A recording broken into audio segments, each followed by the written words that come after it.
inspiration, positivity, and love. I am Venus Ramarelian. It is my honor to celebrate with you God's Word, wisdom, and wellness. From the Philippines to the world, let's all gather God's inspiring stories across the globe. Let us travel the world with NX3. Only here on 1PH.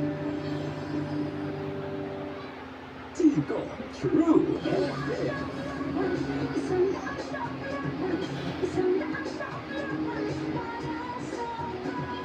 Welcome back mga kapatid sa STL. Ako si Chicky Verhel kasama si Jovi Francisco and Maricel Halili. At alam niyo na nga po no, na mag-uwi ng Olympic bronze medal ang Pinay boksingero na si Ira Villegas. Kamustahin pa natin siya. Ay, hindi pala si Ira. Kamustahin natin ang mga pangyayari doon sa Paris through Boom Gonzalez. Hello, Boom! Hi, Boom!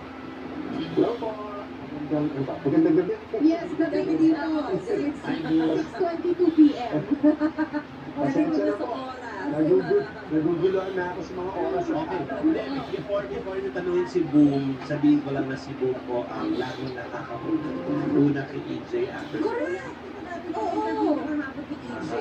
Tapos, ay di ba, kay EJ yung ano niya, yung The Crying Mom. Yes. Kay Kaloy Lulo yung first after the So, we're glad na ito na ating pamilya si Boom. Yeah, so Boom, I guess two of the most memorable events or pangyayari ng Olympics yun, di ba? Any others na nag-stand out sa'yo?